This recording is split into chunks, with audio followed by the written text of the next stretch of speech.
बिस्मिल्लाहिर्रहमानिर्रहीम। तो बेटा आज की क्लास में हम बात करने जा रहे हैं इंटरनली जनरेटेड इंटेंजिबल एसेट पर।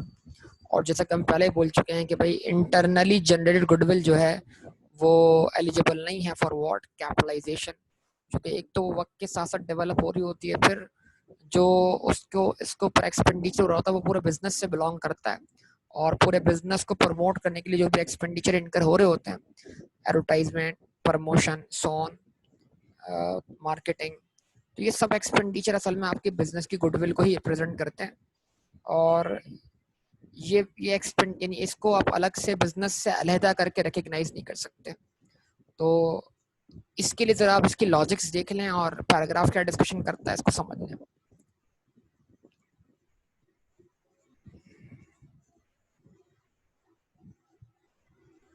internally generated goodwill internally generated goodwill shall not be recognized as an asset। यानी जो इंटरनली जनरेटेड गुडविल है उसको हम इंटेंजिबल एसेट के तौर पर रिकग्नाइज नहीं कर सकते। ठीक है जी।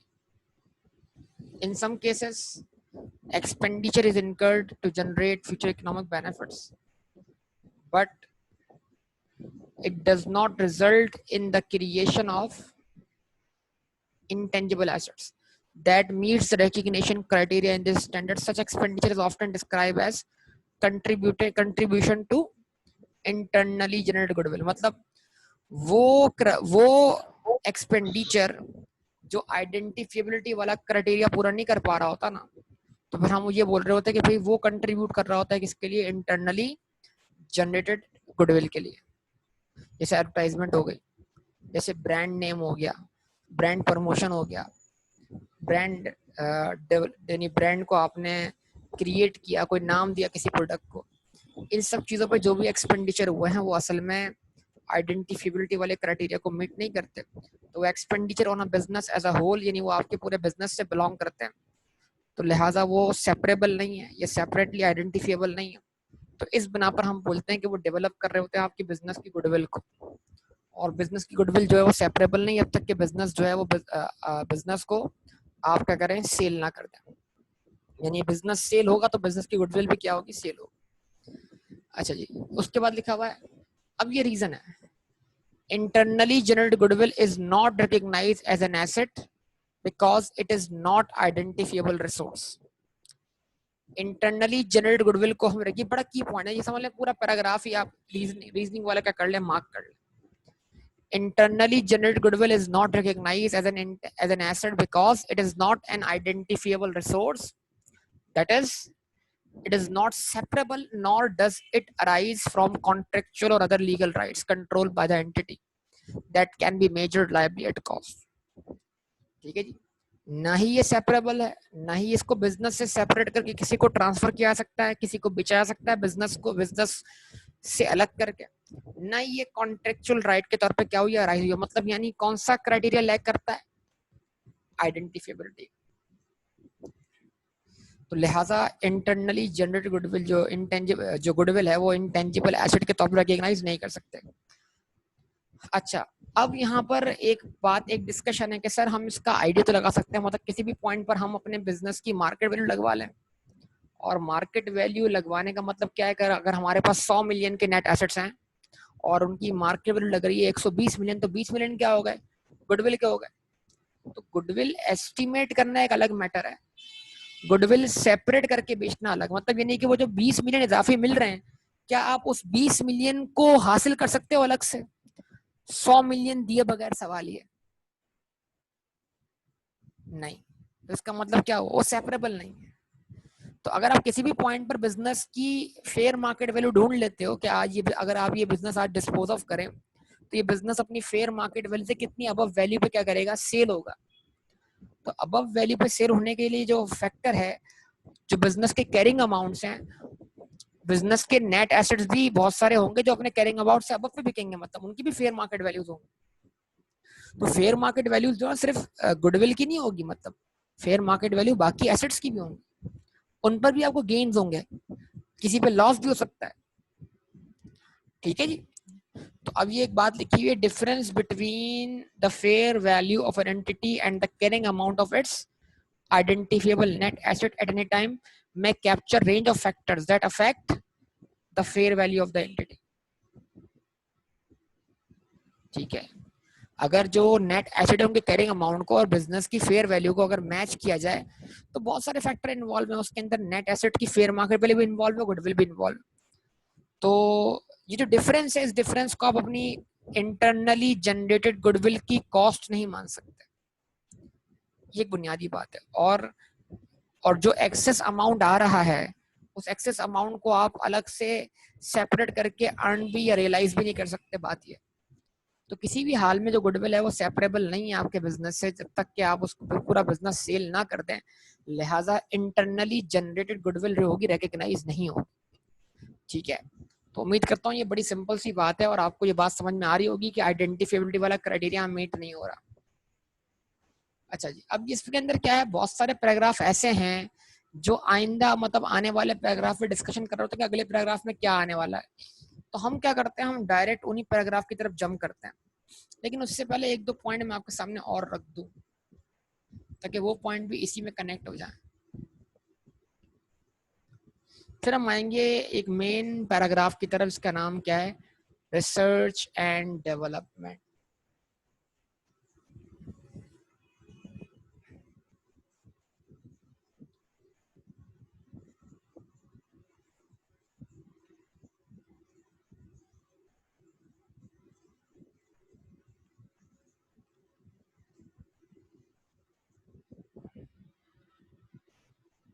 जिस तरह I16 में कॉस्ट मॉडल है वैसे ही यहाँ पर जो है वो रीवैल्यूएशन मॉडल भी.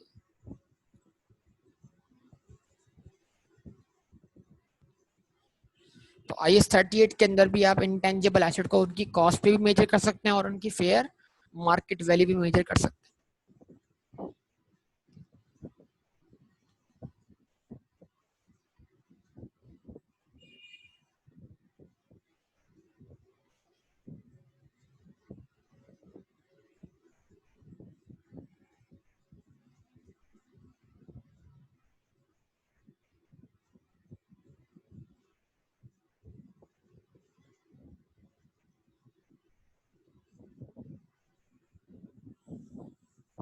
वो पैराग्राफ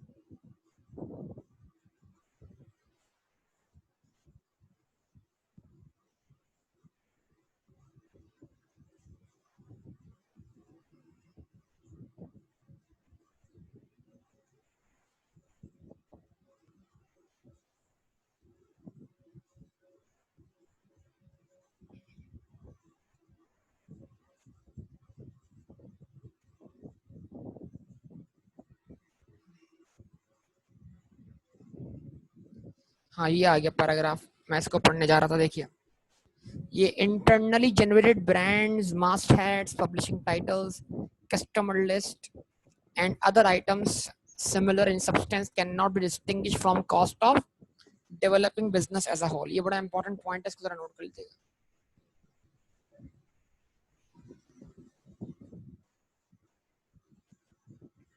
यानी जो एक्सपेंडिचर इनकर हुआ किस पर, ब्रांड्स पर.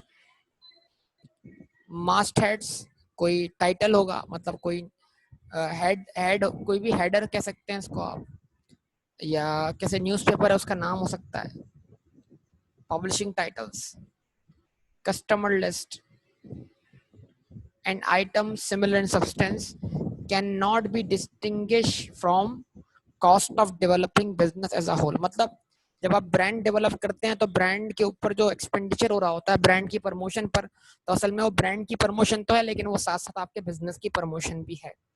तो ब्रांड को प्रमोट करने पे जो एक्सपेंडिचर हो रहा है वो ओवरऑल आपके बिजनेस की गुडविल को भी क्या करेगा, डेवलप करेगा.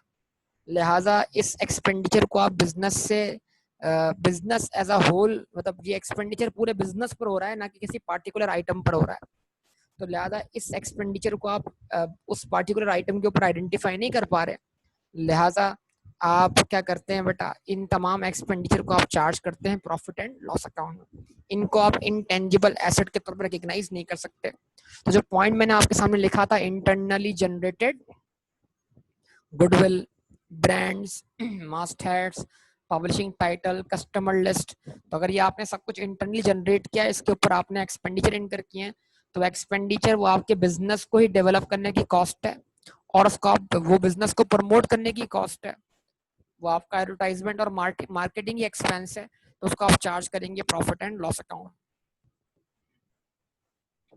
ये सारी बात समझ में आ रही है बेटा आप लोगों को? जवाब दीजिए मुझे आप लोग।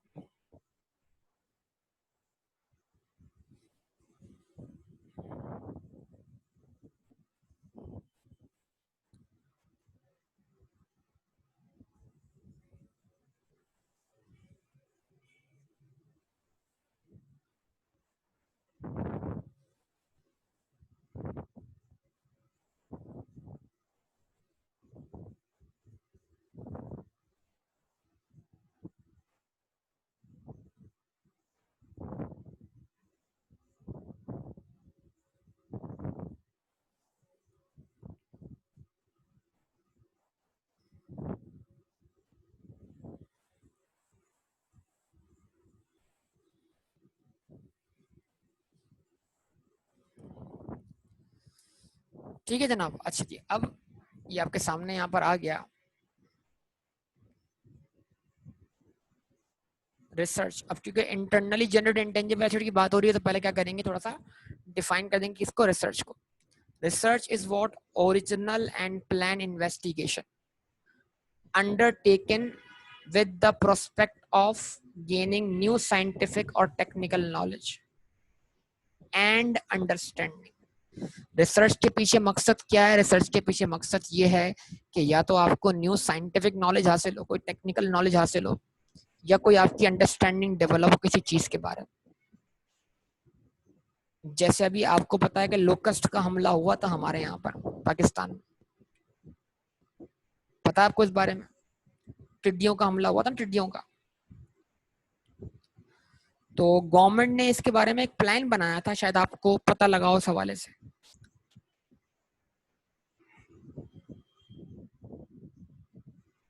फसलें तबाह की हैं, लेकिन बच गए बेटा, शुक्र करो बच गए। इंडिया चला गया, इंडिया, लोकस्ट इंडिया चला गया तुम्हारा। फसलें तबाह जरूर की हैं, लेकिन इतनी नहीं की बेटा, वरना तबाही बहुत आनी थी। अल्लाह ने बचा लिया। हाँ जी। तो गवर्नमेंट का प्लान क्या था कि भाई इनको हम क्या करेंगे, फीड बना देंगे किसकी, चिकन की, फिश की। यानी हम इस लोकस्ट को, ये प्रोटीन आइटम है ना, तो हम क्या करेंगे, इसको इनको पकड़ेंगे, मारेंगे, और यानी इनको बड़ी तादाद में इनको रॉ मटेरियल के तौर पे इस्तेमाल कर लेंगे, किसके लिए, चिकन फीड के लिए, और क्या कहते हैं जनाब, फिश के फीड के लिए, एंड सो ऑन। तो अच्छा आइडिया था यार, मतलब इस आइडिया की फिजिबिलिटी चेक करनी चाहिए ना, कि भाई क्या ये फिजिबल है या नहीं, क्या ख्याल है?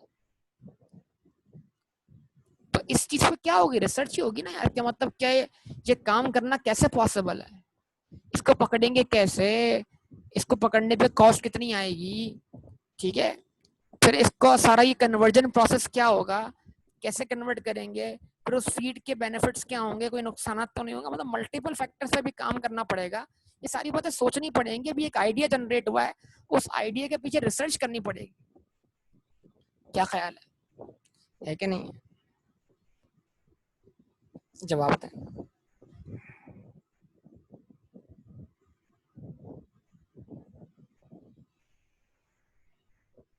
हाँ, होता है बेटन का काम हिजरत करना, लेकिन इतने अरसे तो हिजरत नहीं कर रहे थे ना, ये एक खास मौसम में आए हैं इधर अपने इस साल इमरान खान की हुकूमत में।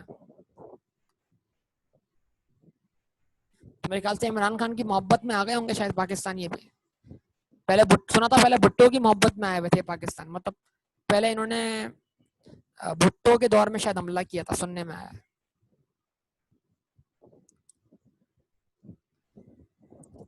अच्छा, भुट्टो के दौर में भी साजिश हुई थी क्या?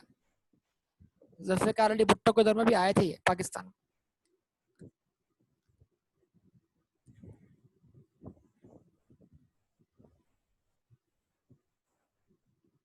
बहरहाल आगे बात करते हैं।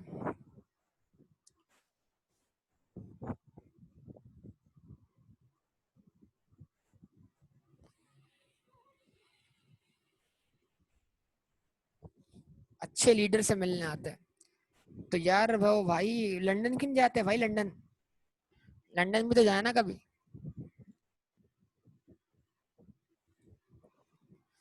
हुसैन, लंदन क्यों नहीं जा रहे? लंदन क्या इन्होंने बाइकआउट कर दिया है क्या?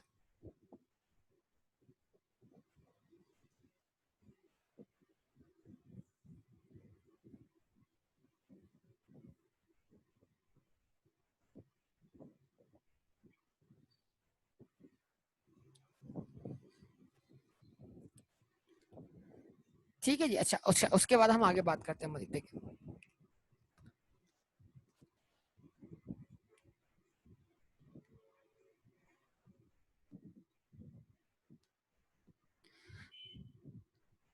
अच्छा एक अब सुनिए जरा, एक रेस्टोरेंट है जो काम करता है।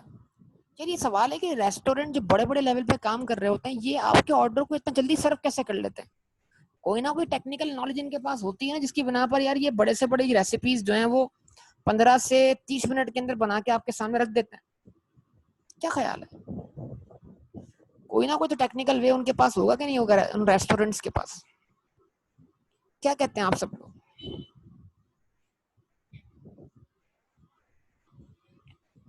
तो मतलब रेस्टोरेंट चलाने के लिए कोई टेक्निकल नॉलेज चाहिए कि नहीं चाहिए?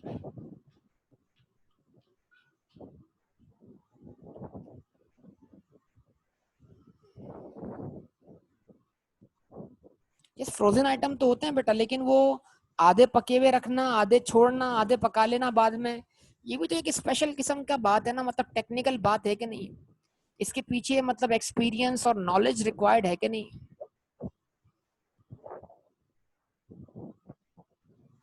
और बाकायदा रेस्टोरेंट इंडस्ट्रीज में इस चीज पे क्या होती है, रिसर्चेज होती हैं बाकायदा, कि हम अपने फूड को कैसे इंप्रूव कर सकते हैं, हम अपनी सर्विंग टाइमिंग को किस तरह रिड्यूस कर सकते हैं।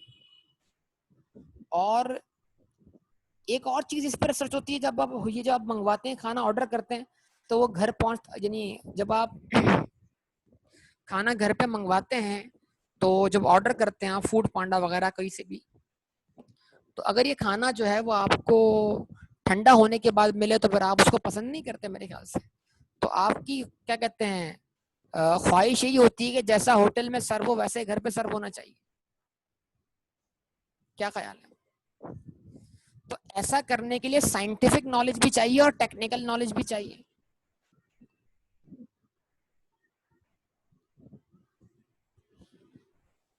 ठीक है। यानी बाज दफा तो ऐसा होता है कि रेस्टोरेंट में बैठे बैठे ही किचन से, रेस्टोरेंट से टेबल पे आते हुए खाना सर्व होते होते क्या जाता है, ठंडा हो जाता है। लोग पसंद नहीं करते। तो खाना देर तक गर्म रहे, इस चीज पे रिसर्च हो रही है। क्या ख्याल है? जवाब दें। अच्छा जी। उसके बाद मतलब मल्टी नहीं यार, ये मतलब ये तो एक ऐसा सिनेरियो, इसमें इंडस्ट्रीज भरमार लगी पड़ी है, इंडस्ट्रीज की भरमार लगी पड़ी। ठीक है, आगे आ जाए जरा आप, मजीद और आगे बढ़ते हैं। अपने मुल्क की बात कर लें यार, इलेक्ट्रिसिटी सिस्टम हमारे मुल्क का मेजोरिटी किस पे चल रहा है बताओ?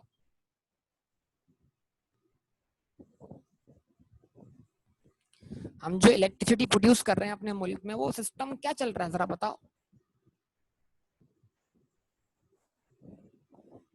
ऑयल, थर्मल इलेक्ट्रिसिटी प्रोड्यूस कर रहे हैं हम, थर्मल। समझे बात को? एक होती है हाइड्रल और एक होती है थर्मल। पानी से, फिर यानी इससे ऑयल से, गैस से। तो हमारे यहाँ तो मेजोरिटी जो इलेक्ट्रिसिटी प्रोड्यूस हो रही है वो थर्मल इलेक्ट्रिसिटी प्रोड्यूस हो रही है। और ये सबसे महंगी इलेक्ट्रिसिटी है जो प्रोड्यूस होती है ना? सबसे महंगी इलेक्ट्रिसिटी है।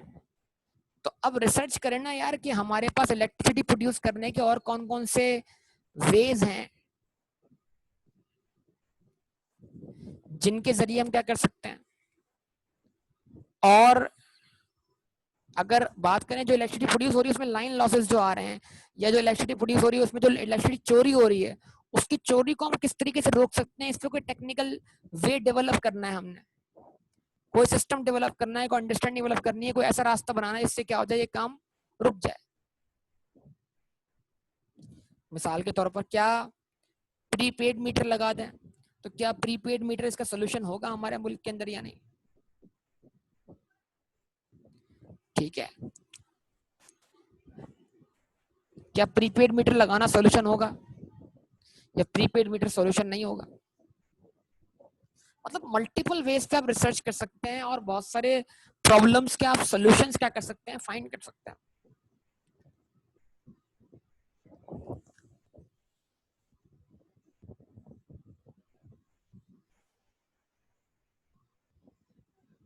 उसके बाद अगर हम बात करते हैं किस चीज की, बेटा देखिए कैलिफोर्निया के अंदर कोका कोला ने एक प्लांट लगाया। अब प्रॉब्लम उनको ये फेस हुआ कैलिफोर्निया के अंदर कि उनका जो स्वीटनर था, स्वीटनर मतलब यानी जो शुगर उसमें वो ऐड करते थे अपने बेवरेज के अंदर, वो उनको जिस इलाके से मंगवाना पड़ता था, तो अगर वो वहां से मंगवा कर कैलिफोर्निया में यूज करते तो उनकी कॉस्ट बढ़ जाती।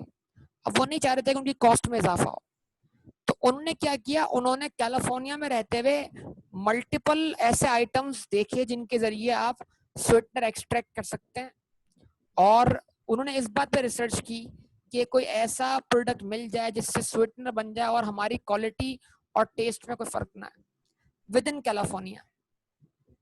आप देखें आपके सामने, तो इस बात पे रिसर्च कर रहे हैं, इस चीज पे रिसर्च हो रही है।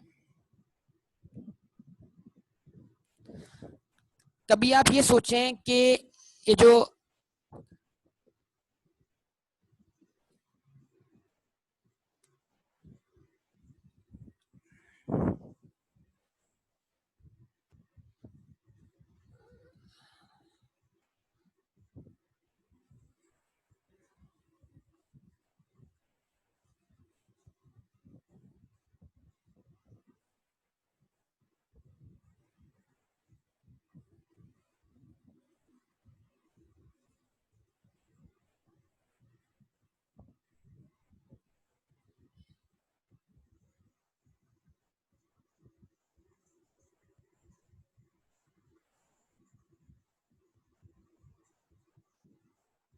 कभी आप सोचें कि एयरक्राफ्ट है ना, एयरक्राफ्ट की खिड़की तकरीबन इस शेप में क्यों होती है बेटा?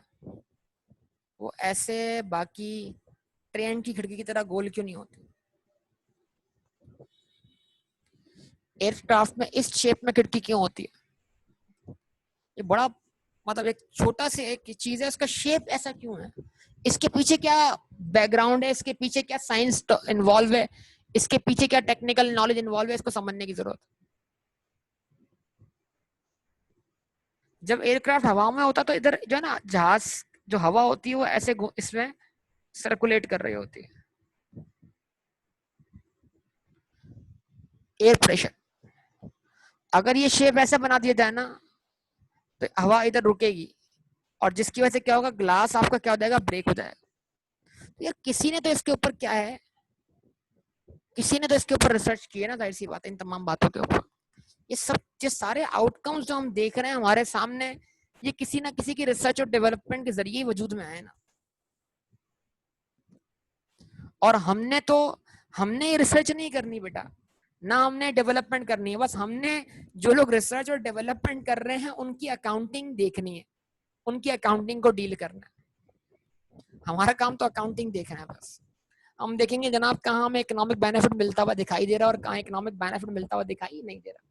लेकिन खैर ये एक ऐसा टॉपिक है जिसको हम बड़ा नॉन सीरियस वे में पढ़ रहे होते हैं, रिसर्च एंड डेवलपमेंट को, और उसको हम जरा प्रैक्टिकली देख नहीं पाते क्योंकि इसमें बहुत सारी इन्वेंशन, बहुत सारे मामला इसमें बिलोंग करते हैं। तो लिहाजा अगर हम एक आधी इन्वेंशन जरा देख लें तो फिर उसके जरिए हमें बात समझ में आ जानी चाहिए।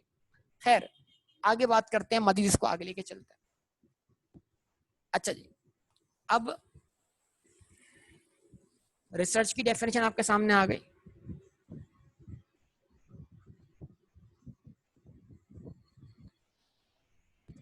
रिसर्च के बाद जो है वो आपके पास जो है वो डेवलपमेंट।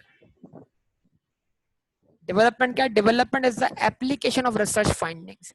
रिसर्च में जो कुछ मिला उसको अप्लाई करना शुरू कर दिया। और other knowledge to a plan, अगर आपके दिमाग में कोई प्लान था, कोई डिजाइन था, तो उसको आप फिजिकल शेप देना शुरू कर दें। ठीक है, जो आप फार्मूला बना रहे थे उस फार्मूले को इम्प्लीमेंट करना शुरू कर दें फॉर द प्रोडक्शन, यानी किसी चीज को प्रोड्यूस करने के लिए। और new substantially improve materials, raw material, नया रॉ मटेरियल लाने के लिए ताकि आप अपने पुराने रॉ मटेरियल को रिप्लेस कर सकें। मतलब अगर बहुत सारी ऐसी चीजें हैं जो नेचुरल रिसोर्सेज है ना, और दुनिया में नेचुरल रिसोर्सेज की शॉर्टेज भी वाकई हो सकती है कि नहीं हो सकती। तो इन केस अगर दुनिया में ऑयल खत्म हो जाएगा तो क्या गाड़ियां चलना बंद हो जाएंगी दुनिया भर के अंदर? तो आज आपको काम करना पड़ेगा जनाब कि इन केस अगर दुनिया में ऑयल नहीं है, पेट्रोल नहीं है, तो क्या आप पेट्रोल के बगैर गाड़ी नहीं चला सकते? तो इलेक्ट्रिकल कार्स का कॉन्सेप्ट आया कि नहीं आया बेटा? जवाब दें। अभी कोरोना की वजह से, अभी कोरोना की वजह से यकीन करें एयरपोर्ट्स के ऊपर टच डिवाइसेस खत्म हो गई हैं। मतलब एयरपोर्ट्स के ऊपर, दुबई एयरपोर्ट के ऊपर एक डिवाइस है जो आपको रिलीज करेगी, अलाउ करेगी जहाज में बैठने के लिए। उसके सामने आना है, उस पर इस पे लिखा हुआ है this device is touch free. ये डिवाइस टच फ्री है, मतलब आप खाली उसको देखें, आप अपना चेहरा जिस आइकन की तरफ ले जाएंगे वो आपका एरो जो है ना उसी आइकन की तरफ चला जाएगा, और आप खाली उसको इंस्ट्रक्शन दें ओके, तो वो उसी पे क्लिक कर देगा। मतलब कोरोना के बाद आपने ये देखा कि यार एक ऐसी पब्लिक डिवाइस जिसको लोग एक्सेस कर रहे हैं टच से, फॉर एग्जांपल आप एक एटीएम पे जाते हैं तो एटीएम को भी आप एक्सेस करते हैं टच से और बटन से, तो चांस है ना वहां पर कोरोना वायरस का नहीं। तो अब हम चाहते हैं यार सिस्टम ही चेंज हो जाए हमारा का पूरा, हमारी डिवाइसेस क्या हो जाए चेंज हो जाए, हमारा प्रोसेस क्या हो जाए चेंज हो जाए। ऐसा है कि नहीं बताइए? और समझ लें ये कोरोना की वजह से जो एजुकेशन सिस्टम में चेंज आया है, सब लोग जो है एक ट्रायल पीरियड से गुजर रहे हैं, और ये ट्रायल पीरियड जो गुजर रहा है ऑनलाइन एजुकेशन का, इस पे लोग बहुत सारी ट्राई कर रहे हैं, बहुत सारे तरीके आजमा रहे हैं, कोई फेल हो रहा है, कोई कामयाब हो रहा है। मतलब इसका मतलब ये हुआ कि ये समझ लें एक तरह से एक रिसर्च फेज गुजर रहा है जिसमें बहुत सारी फाइंडिंग्स लोगों के सामने आएंगी, बहुत सारे फीडबैक लोगों के सामने आएंगे, और एक न्यू वे ऑफ एजुकेशन दुनिया को मिलने जा रहा है कि यार ये सिस्टम हमारे लिए सुटेबल है कि नहीं, और आगे इसको मजीद बेहतर से बेहतर किस तरह किया जा सकता है। जवाब दे बेटा।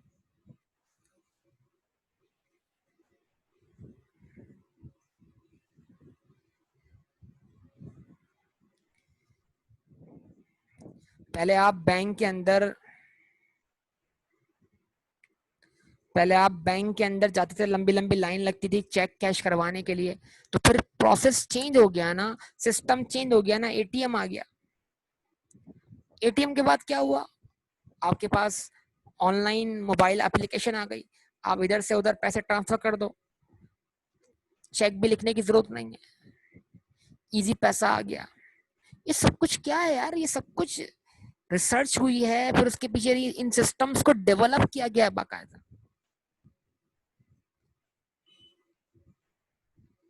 और फिर इनको मार्केट में लॉन्च किया गया है। क्या कहेंगे आप सब लोग बताइए? तो जो हमारे इर्द गिर्द बहुत सारी चीजें हैं हमारी। हाँ बेटा हुसैन रजा, फिजिक्स क्लासेस बेस्ट है इसलिए कि वहां पर आपको पैसे वसूल होते हुए दिखाई देते हैं, ऐसे ही शायद ऑनलाइन क्लास में पैसे वसूल होते हुए दिखाई नहीं दे रहे। मतलब कुछ भी हो, वो क्या कहते हैं, अगर क्या कहते हैं घर में बैठ के फिल्म देखी तो यार क्या देखी, वो सिनेमा जाके फिल्म देखेंगे तो क्या होगा, पैसे वसूल होंगे, ऐसे ही।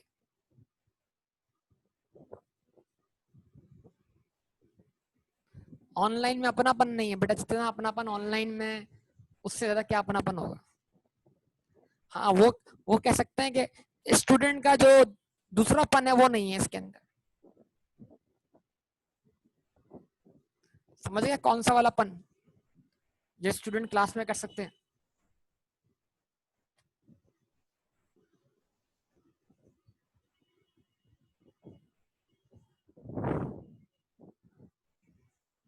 ठीक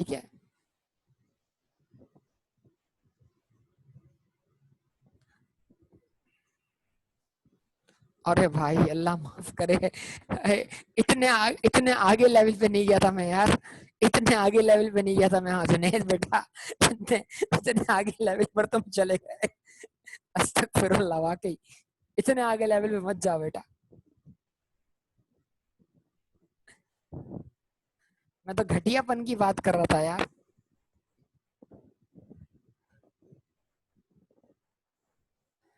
तुम और आगे निकल गए,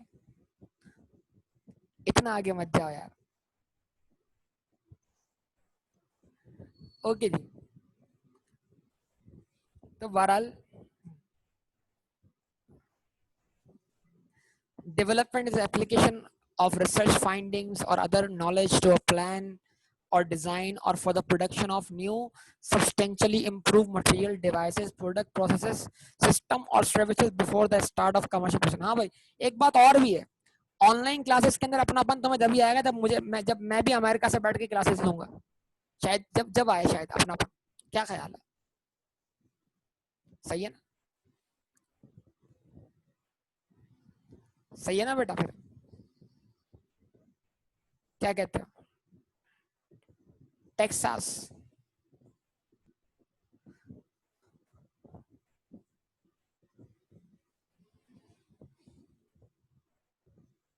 क्या उम्मीद नहीं रहती बेटा?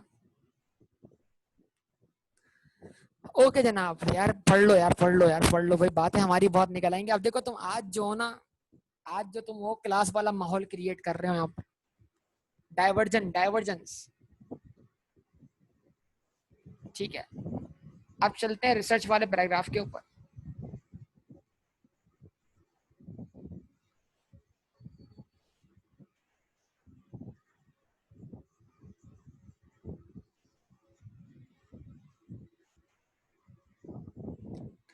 इंशाल्लाह बेटा फ्राइडे को मैं कल अनाउंस कर दूंगा, तो फ्राइडे को अगर आप सब पहुंच जाओ कैंपस में तो इंशाल्लाह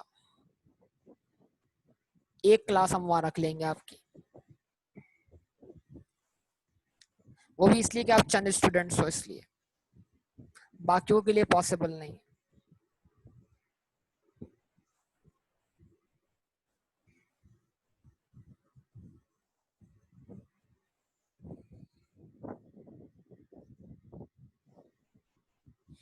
आपका क्या कर सकते हैं बेटा?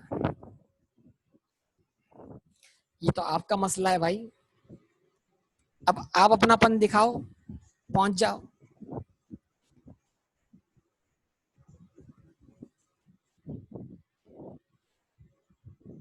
वो रिकॉर्डिंग जो है वो किसी और का कॉपीराइट होगा ना, वो जो रिकॉर्डिंग होगी।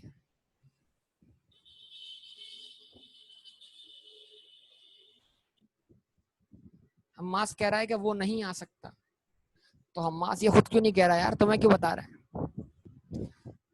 हमास वैसे फ्राइडे वाले दिन मैंने देखा है गाड़ी निकाल के घूम रहा होता है शहर भर के अंदर।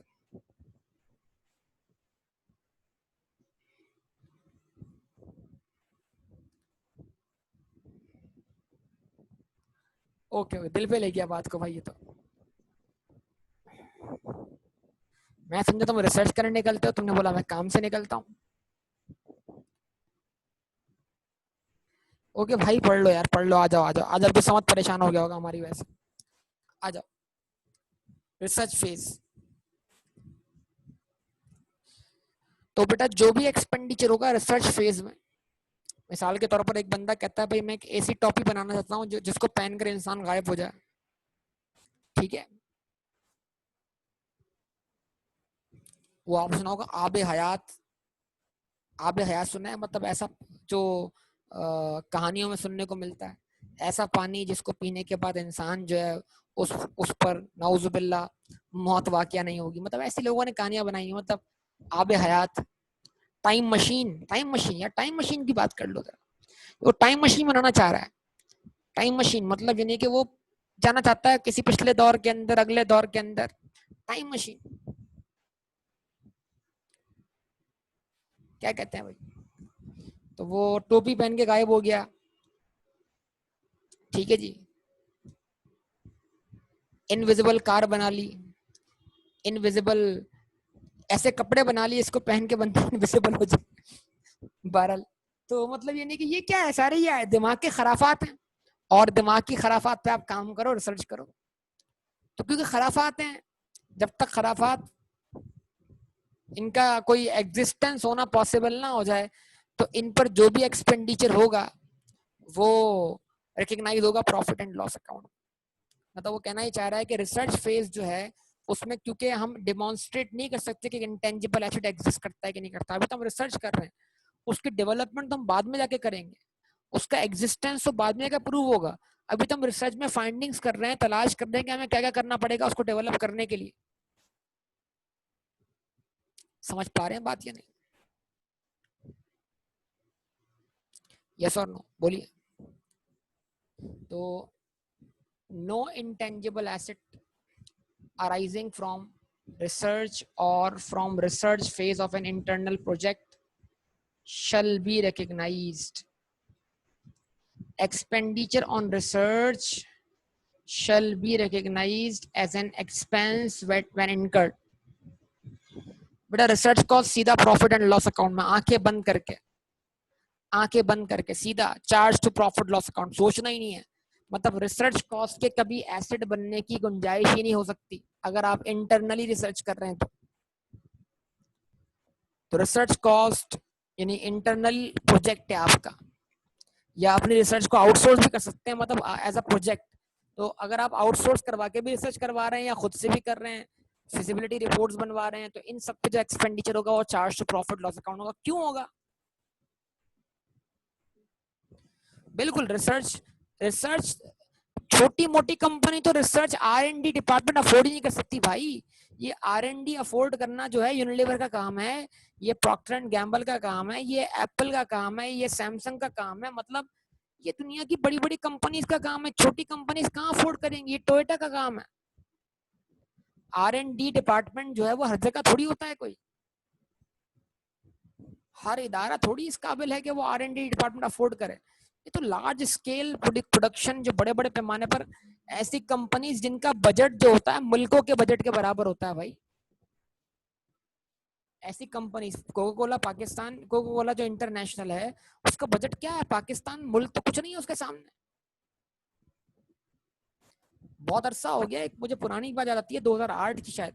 2008 में मुझे पता लगा था कि कोका कोला का जो बजट है ना वो पाकिस्तान के बजट का 4 टाइम्स है यार। मतलब एक कंपनी का बजट एक मुल्क के बजट का 4 टाइम्स।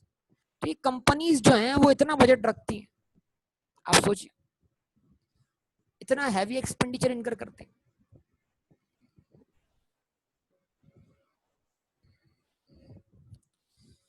ओके जनाब।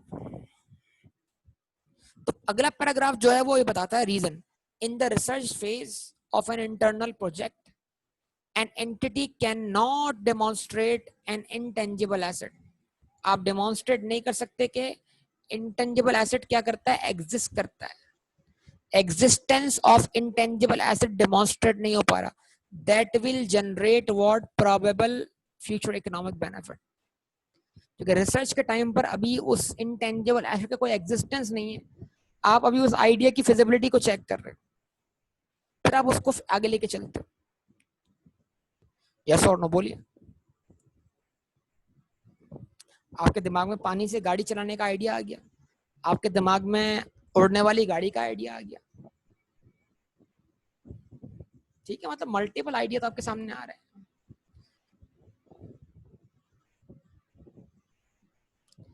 उसके बाद जनाब examples of research activities are, मुख्तलिफ एक्टिविटीज है रिसर्च के लिए, मतलब किस मकसद के लिए रिसर्च हो रही है? एक्टिविटीज ऑब्टेनिंग न्यू नॉलेज, जो रिसर्च होगी इससे कोई नई मालूमात, नई नॉलेज हासिल होगी। जैसे कोरोना के ऊपर रिसर्च हो रही है, तो वक्त के साथ जितनी रिसर्च होती चली जा रही है उतनी नई से नई मालूमात आपको मिलना शुरू हो गई उसके बारे में। कभी कहते हैं जनाब के जो बंदा जो जो वायरस से मुतासिर है वो भी इसका करियर हो सकता है, यानी कैरी करने वाला हो सकता है और वो दूसरों को लगा सकता है। बाद में WHO क्या कहते हैं, वो एक बयान देता है कि जिसके अंदर अलामात नहीं है लेकिन उसको कोरोना वायरस हुआ है उससे दूसरे को नहीं लगेगा। मतलब वक्त के साथ साथ बयान बदलते जाएंगे, रिसर्च होती जाएगी, आपके सामने मुख्तलिफ मामला आना शुरू हो जाएंगे। तो एक चीज के बारे में आपको रिसर्च होने के साथ जो है वो नॉलेज हासिल होती चली जा रही है। पहले आपकी नॉलेज नहीं है, लेकिन जैसे जैसे रिसर्च होती चली जा रही है, जैसे जैसे डेटा आपके सामने आना शुरू हो जाता है, आप उससे मुख्तलिफ कंक्लूजन ड्रॉ करना शुरू कर देते हैं। ठीक है जी। The search for evaluation and final selection of application of research. Research के अंदर मुख्तलिफ किस्म की फाइंडिंग्स आती हैं। अब आप कौन सी फाइंडिंग की तरफ जाना चाहते हैं? आपके पास जब मल्टीपल ऑप्शन आ जाते हैं रिसर्च के अंदर, तो फिर आप उन मल्टीपल ऑप्शन में भी चूज करते हैं रिसर्च करके जनाब कि भाई इनमें से कौन सा ऑप्शन हमारे लिए बेस्ट रहेगा, कौन सा रास्ता बेस्ट रहेगा। उसके बाद जनाब अगर हम आगे बात करते हैं, the search for alternatives for materials, devices, products, processes, systems और सर्विसेज। ठीक है जी। ऑल्टरनेटिव रॉ मटेरियल तलाश करें, ऑल्टरनेटिव डिवाइसेस, मशीनरीज तलाश करें।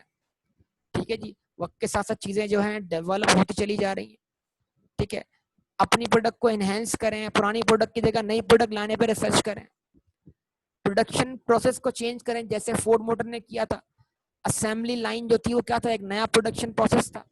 उससे पहले ये प्रोसेस एग्जिस्ट नहीं करता था, जिसने प्रोडक्शन की क्या कहते हैं एफिशिएंसी को बहुत एनहेंस कर दिया। तो असेंबली लाइन का कॉन्सेप्ट क्या था, टेक्निकल नॉलेज थी ना।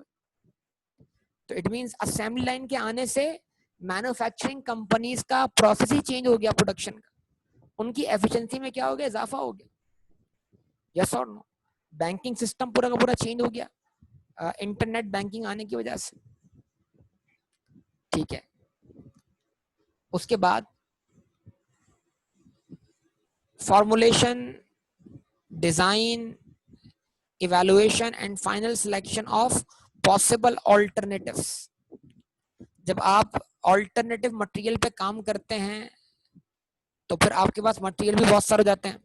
जैसे पंजाब बताऊं मैं आपको, पंजाब के अंदर एक यूनिवर्सिटी के स्टूडेंट ने, कुछ यूनिवर्सिटी के स्टूडेंट ने प्रोजेक्ट एक ऐसा पौधा उगाया था जिसका ऑयल निकाला जाता, वो ऑयल जो था वो डीजल का रिप्लेसमेंट था। अब ये क्या था, ये एक न्यू मटेरियल था ना आपके लिए। ये एक पौधा उगाया जा रहा है जिसका ऑयल अगर निकाला जाए तो वो ऑयल डीजल का रिप्लेसमेंट है। सही है, बात समझ में आती है? तो जब आपके पास मल्टीपल चॉइसेस आ जाती हैं, मतलब आप रिसर्च कर रहे होते हैं ना, आपके रास्ते, आपके पास मटेरियल बहुत सारे हो जाते हैं कि भाई मटेरियल ए इस्तेमाल करें, बी इस्तेमाल करें, तो उससे भी फर्दर रिसर्च करनी होती है कि फाइनलाइज किसको करें, कौन से मटेरियल को डेवलपमेंट की तरफ लेके जाएं, काम किस पे करना शुरू करें। मटेरियल ए पे काम करें, बी पे काम करें, सी पे काम करें। डिवाइस ए बनानी है, बी बनानी है, सी बनानी है, कौन से चीज को डेवलप करना शुरू करें। फार्मूला ए भी है, फार्मूला बी भी है, फार्मूला सी भी है, कौन से फार्मूले पे काम करना शुरू करें। ये तमाम बातें आपके सामने है। तो जब आप मीटिंग्स करते हैं, मशवरे लेते हैं, तो मुख्तलिफ आइडियाज आपके सामने होते हैं, मुख्तलिफ फार्मूला आपके सामने होते हैं, किसी के आइडियाज रिजेक्ट होते हैं, किसी के आइडियाज एक्सेप्ट होते हैं। ये सब कुछ रिसर्च फेज में ही चल रहा है। और ये सारे काम करने पर जो भी एक्सपेंडिचर इनकर हो रहा है वो बेटा चार्ज होगा कहां पर, प्रॉफिट एंड लॉस अकाउंट। तो research cost is charge to profit and loss account. ठीक है, उम्मीद करता हूँ बेटा सारी बातें आपको समझ में आ रही होंगी। यस और नो? तो मैं इसको यहाँ पर स्टॉप करूंगा इंशाल्लाह। डेवलपमेंट में कल बात करूंगा इसके ऊपर, मजीद डेवलपमेंट के ऊपर, तो इसके ऊपर कंटिन्यू करेंगे, यहीं से इसके क्वेश्चन का कर देंगे, हम शुरू कर देंगे। ओके, अल्लाह हाफिज़ बेटा।